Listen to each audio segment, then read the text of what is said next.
Às 7 da noite, acontece uma sessão solene para empossar os novos membros do Parlamento Juvenil na Câmara de Ribeirão Preto. A nova legislatura contará com os jovens das escolas públicas e privadas. É uma iniciativa muito interessante que prova que o jovem tem o seu valor também nas decisões políticas da cidade. Mas por quê? Como é que funciona isso, hein? Vamos ao vivo falar com o presidente da Câmara. Está aqui comigo já, vereador Alessandro Maraca. Vereador, primeiro, obrigado pela presença do senhor aqui. É importante a gente entender e deixar claro que o jovem precisa, sim, estar inserido cada vez mais na política. Acho que essa é a ideia, não é? Boa tarde. Exatamente isso, Mara. Primeiro, boa tarde. Faz tempo que a gente não falava, é sempre um prazer falar com você. Sempre traz um retorno muito bom para a gente quando a gente participa aqui no SBT. E hoje falar de um assunto que me agrada tanto, né, Silmara, que é juventude, que é participação juvenil na política. Eu fui coordenador do programa Ribeirão Jovem, que era um programa de políticas públicas para a juventude, e sou um entusiasta desse projeto, que é o Parlamento Jovem. Hoje, quem tem ajudado a coordenar esse trabalho é a vereadora Judete Zilli. Ela é uma das entusiastas também do trabalho, ela tem provido algumas mudanças no Parlamento Juvenil, mas a ideia é justamente essa, é fazer com que os jovens se interessem pela política e possam vivenciar momentos como se fossem parlamentares mesmo, né? Eles vão, entre eles, discutir, inclusive, projetos de lei, votar projetos de lei entre eles, e esses projetos que eles aprovam vêm para a Câmara Municipal como ideias que os vereadores podem aprovar. Nós já tivemos aqui na Câmara Municipal, eu me lembro de um projeto que fazia a proteção de parte do aquífero Guarani, que partiu de uma ideia de um aluno do Parlamento Juvenil. E hoje, né, nós temos esse dia especial aqui, como você disse, Silmara, que é a posse desses vereadores e suplentes de vereadores do Parlamento Juvenil. Eu acho muito interessante, vereador Maraca. Nós aqui como imprensa, nós sempre temos o cuidado de explicar de uma maneira muito didática, porque nem tudo é de conhecimento de todos. Nós que trabalhamos com jornalismo, que consumimos a notícia a todo momento, não entendemos de tudo. Temos que buscar informações para esse entendimento.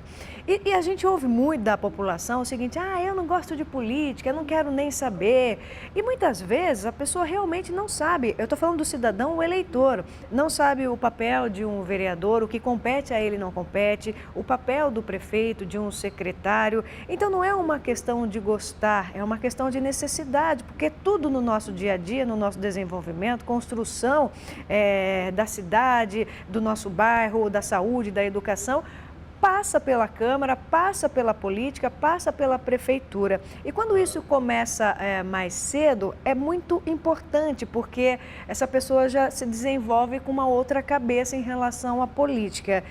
Esse parlamento, ele é formado por alunos de escolas públicas, privadas, é feita uma votação também? Como que funciona, Maraca?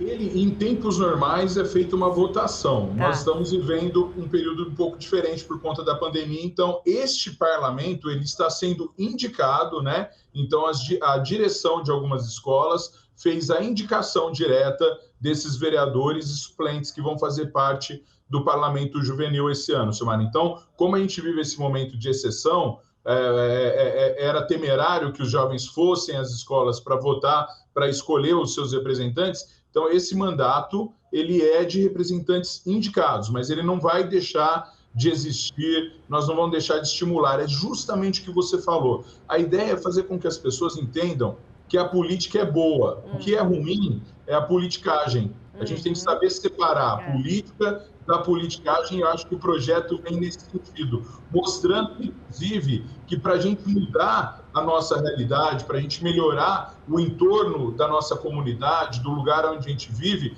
a política é extremamente importante. E enquanto os bons não ocuparem esses lugares, nós vamos ter aqueles que se aproveitaram durante muito tempo dessa politicagem, né? Então, é uma chance de que esses jovens vivenciem, eles vão entender o que é o poder executivo, o que é o poder legislativo e o que é o poder judiciário, mas eles vão saber também das limitações, porque antes de ser vereador, quando a gente pensa em vir para o poder legislativo, a gente acha que a gente pode fazer todos os tipos de lei. Por exemplo, um vereador não pode fazer uma lei obrigando a prefeitura a construir uma escola em determinado bairro.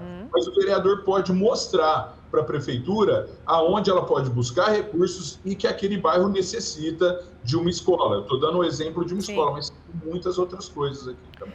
Maraca, eu vou aproveitar a presença do senhor aqui. Há pouco eu falei do projeto polêmico pela discussão, até porque no entendimento geral da população ainda é muito cru, sobre os parques, né, da prefeitura passar a manutenção, os cuidados dos parques aqui de Ribeirão Preto para iniciativa privada.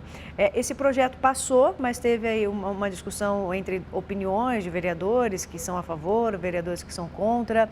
E nós conversávamos o seguinte aqui, as pessoas pouco entendem em relação a isso. Mas isso gera mais custo para a prefeitura? É lógico que nós vamos entrevistar também por parte do executivo, né? Mas qual que é a ótica do senhor em relação a isso?